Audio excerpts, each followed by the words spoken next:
tai yra laikotarpiu ir tai yra kartų bažnyčia. Biblija akmenyje. Ir iš tikrųjų, kaip jis tai suskaičiavo, mes sugebėjome pakartoti tik 100 metų po Antonijo Gaudí. Skliautai yra atlikti lapų formų. Kiekvienas vyras pasaulyje privalo būti kaip šventasis Juozapas. Tai pirmas ir vienintelis fasadas, kuris buvo užbaigtas, kol Gaudí buvo gyvas. Antras fasadas. Matote, kad absoliučiai skirtingas. Aš menininkas, aš taip matau. Nes būtent pro šituos langus patenka į Sagradą dienos šviesa. Ir be to Gaudí, pavyzdžiui, jis iš pradžių žinojo, kad jis nebaigs tų statybų. Ir Sagrados kripta tai yra vietinė parapija. Atveža akmenį iš Pietų Afrikos, iš Pietų Amerikos, iš Škotijos. Šias statybas jis buvo pradėtas 1882 metais. Ir tai buvo laukuose.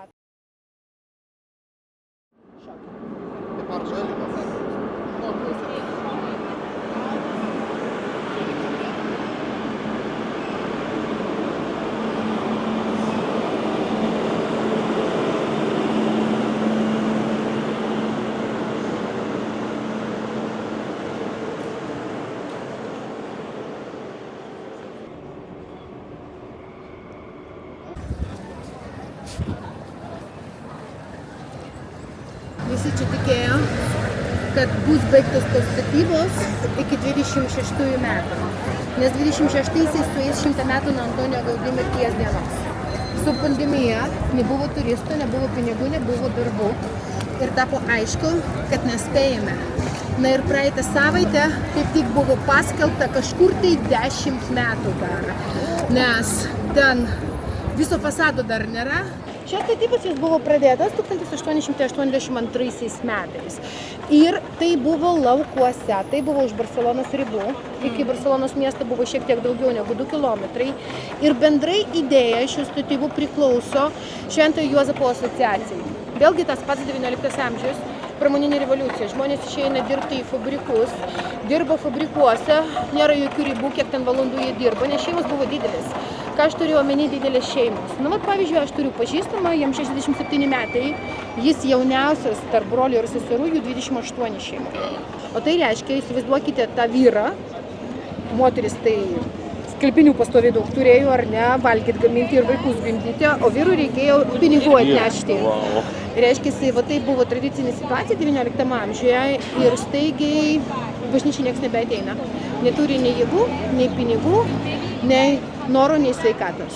Reiškia, praranda tikinčiuosius katalikų bažnyčiai ir tada popiežius sako, chebra, kas čia vyksta dabar. Pas mus visgi yra Biblijoje parašyta, kad šventasis Juozapas, jis spėja viską, dirba, uždirba pinigus, duonos atneša, apie Dievą nepamiršta, auklėja Jėzų Kristų. Kiekvienas vyras pasaulyje privalo būti kaip šventasis Juozapas. Na ir toksai šventasis Juozapas, vyras vardu Juozapas Josep, kataloniškojo varianto Bokabelėje, jis įkūrė Barceloną Šventojo Juozapo asociaciją. Ir jie priima sprendimą statyti išperkamąją bažnyčią. Statoma tik už paaukotus pinigus. O išperkamoji vadinasi, nes kiekvienas, kuris aukoja pinigus, išperka savo nuodėmes. Ir jie surenka kaip tik paaukotus pinigus, visi aukoja pinigų, nuperka papigiai žemės sklypą, už 1000 eurų šiandieniniais pinigais turi būti. Ir suranda architektą, kuris galėtų pradėti tas statybas. Architektas buvo vardu Francisco de Villar. Tas pirmas architektas sugalvojo pakankamai mažą, kuklę neogotikinę bažnyčią. Būtent todėl jis čia pradirbo tik 1 metus, nes užsakovas nebuvo patenkintas jo darbų. Galų galiausiai įvyko paprastas žmogiškasis skandalas. Architektas sako, pabodat jūs man visi, mažai tai, kad aš nemokamai dirbu, o architektas statė bažnyčią nemokamai, jokios algos nebuvo. Jums dar pastoviai viskas ir nepatinka. Na ir su skandalu išeina iš to projektą. Tada asociacijai reikia rasti architektą, kuris galėtų tęsti tą projektą. Sunki užduotis. Kodėl? Nes Barcelona plėtėsi, buvo statomas naujamiestis, buvo statomi brangus, gražūs namai. O čia reikėjo dirbti nemokamai. Galų galiausiai jie randa labai tikinti kataliką, architektą Antonijo Gaudí. 32 metų jis su džiaugsmu ateina į tą projektą ir visą savo gyvenimą jis praleist dirbdamas šiame projekte. Be abejo, iš pradžių jis priimdavo kitus objektus, iš viso mes turime 17 objektų užbaigtų Antonijo Gaudí, bet 1912 jis baigė visus projektus kitus ir dirbo tik su Sagrada Familia. Atėjo į projektą, jis iš karto perplanuoja viską, kas buvo suplanuota pirmojo architekto. Na ir va tas klausimas, kada jinai bus pastatyta, kodėl taip ilgai. Gaudí iš tikrųjų parašė dienoraštį. Mano pagrindinis užsakovas Dievas niekur neskuba. Lai Sagrada būna statoma per metus, lai jie stato 10-mečius, lai jie stato 100-mečius, kiekvienas užbaigtas elementas turės atspindėti savo laikotarpį ir savo kartą. Štai, ką mes turime su jumis dabar, su Sagrada Familia. Tai yra laikotarpį ir tai yra kartų bažnyčia. Vienas dalykas, kitas dalykas, kodėl taip ilgai? Dabar viskas gerai, su lankytojais, pavyzdžiui, pernai jie uždirbo 120 milijonų eurų. Istorijoje buvo pilietinis karas, buvo maliarija, epidemijos, įvykiai. Ir kasmet tikinčiųjų katalikiškosios bažnyčios vis mažiau. Anksčiau tai žmonės ateidavo ir aukodavo pinigus, dabar jų nėra. Ir be turistinių procesų išlaikyti ir statyti tiesiog neįmanoma. Ir kodėl iki pandemijos mesgi tikėjome, ar ne, kad 26-aisiais baigs tas statybos. O tapo aišku, kad ne, nes virš metų jokių pajamų, nei turistų, nei darbų ir tapo aišku. Net pagal pajamas jie nespėja, jokios pagalbos iš valstybės ar dar kažko tai nėra. Tai yra tik paaukoti pinigai. Dabar vienintelis variantas iš turistų surinkti tuos pinigus tam, kad tuos pastatus išlaikyti. Na ir be to Gaudí, pavyzdžiui, jis iš pradžių žinojo, kad jis nebaigs tų statybų. Todėl jis ir pasakė, kad mano pagrindinis užsakovas Dievas niekur neskuba. Kodėl? Nes jis žinojo, kad jo planams dar nebuvo technikos. Šiandien mes naudojame naujausias technologijas, ne tik kranus, mes naudojame ir kompiuterinės programas, kurios priklauso NASA, tam, kad daryti skaičiavimus. Naudojame printerius, lazerius, skanerius ir taip toliau. Ir jis žinojo, kad reikės laukti, kol bus išvystymas ir įmanoma fiziškai visus tuos dalykus bus atlikti. Jis iš tikrųjų žiūrėjo į priekį ir brėžinių nebuvo, nes jis neigė tiesiulinių egzistavimą. Būtent todėl jis nedarė brėžinių. Jis darė skaičiavimus, jis darė maketus, skirtingus modelius ir piešinius. Problema atėjo pilietinio karo metu, nes daug kas sudegė jo dirbtuvė ir ten buvo palikta daug dokumentų. Vėliau jo dienoraštis, jo namuose buvo rastas, ten irgi buvo daug aprašymų. Ir pastaruosius metus, ką daro architektai, jie krapštosi Gaudí smegenyse, bandydami pastatyti viską lygiai taip pat, kaip Gaudí padarytų pats. O kai jau mes neturime kokio nors net mažo elemento, mes atkartojame šį elementą iš kokio nors kito užbaigto Antonijo Gaudí objekto. Gaudí ateina po metų nuo statybų pradžios į šį projektą. Kai jis atėjo, beveik nieko nebuvo atlikta, tai buvo 1883 metai. Ir pirmas dalykas, kurį padaro Antonijo Gaudí, yra pakeisti visą planą, viską, kas buvo suplanuota pirmo architekto. Na ir tik tokia ir tampa bažnyčia. Kaip jis suplanuoja Sagradą? Jis suplanuoja, kad Sagrada bus pastatyta Lotynų kryžiaus formoje. Dabar mes jumis įsivaizduojame, kad tai yra kryžius gulintis ant stalo. Ir štai toksai kryžius, jis visada turi architektūroje 3 galus. Kodėl 3? Nes galva nėra skaičiuojama. Ten, kur randasi galva, visada randasi centrinis altorius. Ir iš lauko pusės tai yra apsidė, pusrutulis virš Jėzus Kristus galvos. O viskas, kas kita, tai yra fasadai, rankos ir kojos Jėzus Kristus. Dešinioji ranka, atvirkščiai, dešinioji, kairioji ir kojos. Tai ir yra 3 fasadai. Kodėl šis maketas 2 spalvų? Viskas, kas pas mus pavaizduota, pilkai, tai yra užbaigti darbai. Viskas, kas pavaizduota geltonai, tai yra darbai, kurių mums dar trūksta. Tad galite pamatyti, kad trūksta dar viso fasado. Ir iš tikrųjų nėra įmanoma 26-ais baigti Sagrada Familia. Mes čia turime rimtų problemų. Visų pirmiausiai, šitoje pusės skverelės, kur mes su jumis fotografavomės, šitoje žemėje jinai iš pradžių buvo Sagrados išpirkta ir skveras buvo padarytas. Iš anos pusės, iš kito fasado irgi yra skverelis, irgi buvo išpirktos žemės. Ši žemė jinai nebuvo išpirkta, čia buvo tik tai rezervuota žemė. Ir nutraukta rezervacija visai legaliai buvo 1974 metais. Ir žmonėms buvo leisti pastatyti šitos namus. Bet dabar, tam, kad mes galėtumėm tęsti statybas, reikia griauti šitos namus. Ir tas kryžius, tai bus erdvinis kryžius, jis bus lempa. Jis švies mum naktį. Ir mes matysime su mumis Sagrada Familia iš kiekvieno miesto taško. Ir dieną, ir naktį. Būtent švyturys. Ir aukštis turi būti 172 metrai ir 50 centimetrų. Kodėl 50? 49 negali būti. 51 centimetras irgi negali būti. Nes taip darė ir taip dirbo Antonijo Gaudí. Jis tikėjo, kad žmogus negali sukurti nieko geresnio, negu buvo sukurta Dievo. Aukščiausias Barselonos taškas Gaudi laikais, kalva Mondžiuik, 173 metrai. Būtent dėl to jis planuoja, kad jo bažnyčia bus pusę metro žemesnė. Bet to užteks tam, kad bažnyčia taptų aukščiausia bažnyčia Europoje, o galbūt ir visame pasaulyje. Tai pirmas ir vienintelis fasadas, kuris buvo užbaigtas, kol Gaudi buvo gyvas. Jis matė šį fasadą. Kitaip Sagrada Familija mes vadiname Bibliją akmenyje. Iš kur atsirado ta tradicija? Vėlgi, senoji architektūros tradicija, pradedant nuo Bizantijos laikų. Jie bažnyčiose jau darė mažas skulptūrėlės, kažkur ten truputėlių kolonų, timpanų ir taip toliau, tam, kad parodyti biblijinius įvykius. Gaudi paima tą tradiciją ir ją išvysto. Stovint prie fasadų mes galime su jumis skaityti šventąjį raštą. Gimimo fasadas mums pasakoja viską apie Jėzaus gimimo, Jėzaus vaikystę ir jo jaunystę. Be to, tai yra šventinis fasadas. Kuom yra išskirtinė Antonijo Gaudi architektūra? Mes sakome, kad tai yra gamtinė architektūra. Jisgi tikėjo, kad jis žmogus ir negali sukurti nieko geresnio, negu sukūrė Dievas. Todėl jo architektūroje nėra tiesių linijų. Tuo pačiu šis fasadas jis yra šventinis. Kodėl? Pagrindinė emocija turi būti laimė. Čia mes su jumis laimingi, nes Jėzus gimė. Išgelbėtojas gimė. Bendrai ant šio fasado mes turime su jumis 215 skirtingų rūšių gyvūnų, augalų, vabzdžių ir taip toliau. Ir nieks nėra atlikta tiesiog dėl grožio. Viskas turi simboliką. Ir viskas, kas kabo pas mus virš fasadų, tai yra sniegas. Kodėl sniegas? Nes tai yra gimimo fasadas. Kalėdos yra švenčiamos žiemą, o žiemos simbolis tai yra sniegas.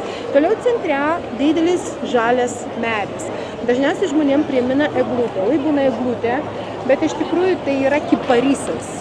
Bet bendrai kiparisas ir eglė simbolizuoja tą patį dalyką. Tiesiog kiparisas tai yra Viduržemio jūros regionas Europoje, o eglė į šiaurę. Toliau, jeigu mes tiesiog su jumis žiūrime virš durų, mes matome su jumis Jėzų Kristų, kuris parodo šventajam Juozapui rastą sužalotą paukštį. Apačioje dešinėje naujagimis žudynis, Irodas liepė nužudyti visus naujagimius berniukus, o kairėje pabėgimas į Egiptą. Šeima bėga į Egiptą tam, kad išgelbėti naujagimį Jėzų Kristų. Viršuje vedybos mergelės Marijos ir šventojo Juozapo. Ir dar viršuje šventasis kalnas, Katalonijos kalnas Montserrat. Tad žiūrėkite, vien tik ant vieno portalo tam tikrus dalykus mes jumis jau turime. Ir kai Gaudi visą tai darė, žmonės iš jo juokėsi, sakydavo, ką tu čia dabar darai, kiekvienas šuo, kiekviena katė. Gatvėje žinau, kas yra Biblijoje parašyta. Jis nieko nesakinėjo, vėlgi žiūrėjo į ateitį.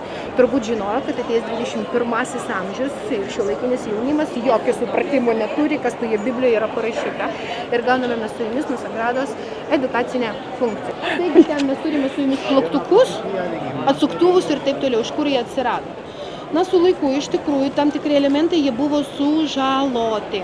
Ir viską, ką dabar mes su jumis matome, kai yra kažkokios tai nesąmonės, tai yra renovacijos darbų rezultatas. Kai mes tiksliai neturime aprašymo, kasgi čia iš tikrųjų buvo, kokie elementai. Vėlgi veikia kompiuterinės programos, paima skirtingus objektus, skirtingose vietose, originalius užbaigtus Antonijo Gaudi. Padaro iš to mišinį ir po to 3D printerių pagalba mes grąžiname tai atgal ant fasadų. Na ir šitoje pusėje pas mus dabar randasi statybų aikštelė.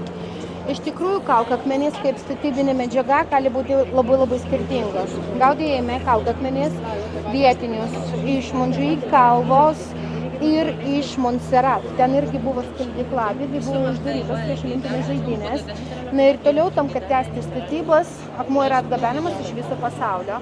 Atveža akmenį iš Pietų Afrikos, iš Pietų Amerikos, iš Škotijos, atveža iš Šiaurės Prancūzijos. Ir, kaip aš sakau, atveža gabaliukais po 800 tonų. Dar yra viena statybų aikštelė, dabar, kuri randasi už Barcelonos.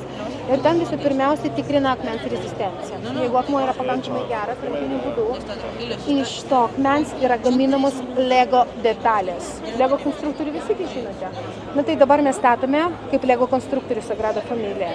Tad tos detalės paruoštos yra atvežamos pro šituos vartus ir čia mes Lego surenkam. Mergelės Marijos bokštas užbaigtas prieš Kalėdas 21 metų. Barcelonoje buvo labai didelė šventė, nepaisant visų pandemijos apribojimų, o dar buvo apribojami. Čia susirinko pas mus visas miestas aplinkui Sagrada Familija inauguracijai šito bokšto. Kodėl? Nes labai jau mes džiaugiamės, kad galų galiausiai kažką tai užbaigė. Papuoštas bokštas, didelė žvaigždė, jinai tikrai didelė, jos diametras 8,5 metro ir tai irgi yra lempa, jinai yra žiebiama vakarais. Kreipkite dėmesį į vaikų veidus. Ar matot, kad azijietiškų bruožų? Kodėl? Nes tai nėra originalios skulptūros. Originalios buvo sunaikintos pilietinio karo metu. Ir šios yra atstatytos, jos yra sukurtos japonų kilmės skulptoriaus. Aš menininkas, aš taip matau. Gaudi įkvėpimas. Gaudi buvo labai vienišas, jis neturėjo nei žmonos, neturėjo nei savo šeimos ir visą įkvėpimą imdavo tik tai iš gamtos. Būtent todėl, įsižiūrint visus įmanomus vabzdžius, mes čia su jumis ir rasime. Bet tuo pačiu durys jos keičia spalvą. Pradedant nuo žydinčio pavasario, mes praeiname su jumis pro žalią vasarą ir viršuje jau raudonoja lapai. Kodėl? Nes ateina ruduo. Sagrada Familija ir tai reiškia šventoji šeima. Mergelė Marija, šventasis Juozapas ir Jėzus. Aš negaliu pažadėti, kaip mes šiandien su jumis pamatysime Sagradą Familiją. Nes apšvietimas pastoviai keičiasi. Apšvietimas keičiasi priklausomai nuo saulės. Reiškiasi, priklauso nuo laiko, iš ryto per pietus vakare jūs einate į Sagradą Familiją. Priklauso nuo orų, debesuota ar saulėta, priklauso nuo mėnesio, nes tai yra saulės aukštis. Mes esame su jumis gamtoje arba einant į vidų, mes esame su jumis miške. Tai yra miškas tik. Iš kitos pusės, Sagrados interjeras, jis yra be galo paprastas. Gaudi norėjo, kad Sagrada būtų labai puošni iš lauko pusės ir labai kukli viduje. Nepasakyčiau, Nes kukli. Palyginkit su katedra. Bet čia toks kaip modernizmas, gal kažkoks labiau yra. Katedra Mes ir kalbame apie modernizmą. O čia jau taip. Kodėl? Jis tikėjo, kad visas menas, kurį mes matome su jumis tose katedrose, jis atitraukia dėmesį ir žmonės pamiršta, ko iš tikrųjų jie atėjo į bažnyčią. Ar buvo teisus? Buvo teisus. Mane nuo pat vaikystės vedžiojo močiutė į bažnyčią, parodyti ten kaimynams ir taip toliau. Aš atmintinai turbūt iki šiol žinau, kiek ten angeliukų, kiek debesėlių, kiekvienoje bažnyčioje. Pas mus 36 kolonos ir jos yra visos atliktos kaip medžiai. Kaip auga medis? Jeigu mes skirstume su jumis medį prie dirvo, jis niekada gyvenime nebus apvalus, ar ne? Jis bus kaip žvaigždė. Nuo ko? Nuo šaknų. Ir tokiu būdu mes žiūrime su jumis, kad visos kolonos prie grindų, jos yra žvaigždės formos. Iš tikrųjų, čia pas mus 4 kolonų tipai. Šios yra mažiausios ir tai yra Mondžiuik akmuo. Šiek tiek didesnės yra štai šitos pilkos, jos yra granitinės ir čia prie grindų 8 galūnių žvaigždė. Dar didesniai tamsiai pilkos, bazaltinės, ten 10 galūnių žvaigždė ir tik centre 4 kolonos iš porfirinės. Ten prie grindų 12 galūnių žvaigždė. Matot, kokia graži matematika? 6, 8, 10, 12. Toliau, kodėl jos skirtingas ir skirtingas akmuo? Nes kolonos neša svorį, laiko bokštus ir taip toliau. Gaudi labai ilgai galvojo, kaip čia nekarpyti erdvės į mažesnės erdvės. Sugalvojo, kad viskas gali būti palaikomo kolonų. Ir iš tikrųjų, kaip jis tai suskaičiavo, mes sugebėjome pakartoti tik 100 metų po Antonijo Gaudí ir tam buvo panaudota kompiuterinė programa, kuri priklauso NASA. Jinai skaičiuoja kosminių laivų skrydžius, o Gaudí skaičiavo visą tai rankomis. Tokiu būdu, nepaisant dydžio ir akmens, techniškai visos kolonos, kol jos yra kildinamos, vienu metu jos yra supamos į dešinę ir į kairę. Ir pas mus jau štai nuo šitos vietos atsiranda po trupučiuką, net pajusti galite, ar ne? Na čia vat, nuo antrojo lygio jau eina pas mus latakas, jis didėja, tampa didesnis, kuo aukščiau, tuo daugiau latakų ir kai siekia kapitelės kolona, jinai tampa apvaliai, kaip medis. O kai tik medis tampa apvalus, jis pradeda šakotis. Ir kolonas pas mus šakojosi. O virš šakų auga lapai. Būtent todėl skliautai yra atlikti lapų formų. Ir net į tankiausią mišką, į džiunglės, dienos metu visada patenka dienos šviesa. Viršutinės langas, matome visą eilę. Langai yra užbaigti, bet permatomas Murano stiklas yra naudojamas. Kodėl? Nes būtent pro šituos langus patenka į Sagradą dienos šviesa. Jūs galite įsivaizduoti, kad esant saulėtai dienai, dienos metu, iš tikrųjų Sagradoje elektros nereikia. Čia pakanka tos dienos šviesos ir tik nakčiai ateinant, jau tada jokių atvaizdų mes su jumis neturime, ar ne, mozaikos mes su jumis neturime, reikia elektros ir mes matome su jumis natūralaus akmens spalvą. Kitaip tai yra šviesos ir spalvos žaidimas. O dabar jūs pagalvokite, kokia Lietuvos bažnyčia yra svarbiausia pasaulyje. Ir ant vitražinių stiklų pas mus yra paminėtas visos svarbios krikščionių bažnyčiai vietovės, šventieji ir taip toliau. Ir čia yra paskirstyta pagal kontinentus. Antras langas nuo dešinės. Viršuje mes matome su jumis gėlytę, ar ne, ta rožė. Centre parašyta Čenstochova, o į kairę per centrą eina lapelis parašyta Šiluva. Čia mes turime su jumis tą trečią fasadą. Vat būtent šis fasadas, glorijos, šlovės fasadas, jis turės tapti centriniu įėjimu. Praeinant pro tą fasadą, mes iš karto matome su jumis centrinį altorių. Ir čia 9 įėjimai. 4 durys dešinėje, 4 kairėje, centre plačios durys. Ir ant šitų durų yra parašyta pagrindinė krikščionių malda, Tėve mūsų. Centre jinai yra parašyta kataloniečių kalba. A į G, ar ne? Antonijo Gaudi, inicialai. Bet šalia mažos raidelės, tai yra 49 pasaulio kalbų. Tam, kad parodyti vienybę. Lietuvių neradome. Lietuvių sąraše nėra. Nes bendra idėja buvo tiesiog parodyti vienybę. Gaudi, kai buvo gyvas, jis pasakė, metai praeis ir žmonės iš viso pasaulio atvažiuos aplankyti mano bažnyčią. Ar buvo teisus? Nu, buvo teisus. Ir visą greičiausiai nesvarbu, kokią kalbą mes su jumis kalbame, kokioje šalyje gyvename. Sukūrė štai tokio altoriaus maketą.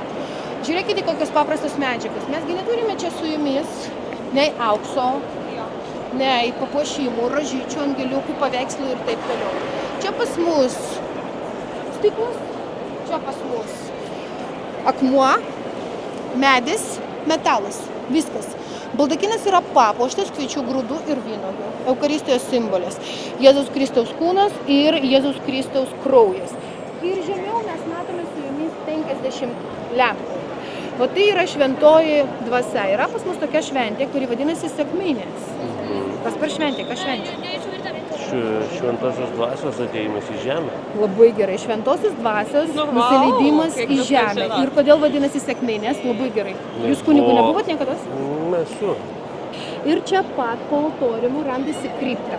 Kas yra ta kripta? Koplytėlė po žemę, kur kažkas tai turi būti palaidotas. Čia palaidotas Antonijo Gaudi. Ir Sagrados kripta tai yra vietinė parapija. Vietinė bažnyčia vietinių gyventojų. Yra atskiras įėjimas iš lauko pusės, kad čia neateinant prie centrinio altoriaus, jie iš karto galima sekmadieniais patekti į mišias. Pirmas architektas pradėjo statybas nuo kriptos. Būtent todėl ten beveik nieko nėra nuo Antonijo Gaudi kūrybos. Gaudi tik užbaigė tą kriptą. Tai aš visada sakau dėl Sagrados, kad aplankyti yra būtina, bet iš kitos pusės dabar ateityje, nuo šiandienos, į kokią bažnyčią neateitumėt, bus dar viena graži gotikinė bažnyčia. Bet Sagrada yra išskirtinė. Jinai nėra panaši nei į vieną kitą. O tie visi vitražai su tais kvadračiukais, tokiom spalvom, tai realiai irgi buvo Gaudžio sukurti ir čia netgi... Ne, čia jau yra šiuolaikinis darbas, čia yra vietinių Villagrao meistrų, bet technologija naudojama lygiai tokia pat kaip... Nu, bet išplanavo, kad bus tokie vitražai ir tokių spalvų, tokių atspalvių. Na ir vad žiūrėkite, ar ne, jo baigtas dalykas ir spalvos suplanuotos. Kodėl? Mes turime su jumis 4 metus. Žiemą vasarą, ruduo ir pavasaris. O šitas fasadas pastatytas Antonijo Gaudi. Po to buvo atlikta kripta, antras fasadas, užpildyta kolonų ir uždaryta ta siena.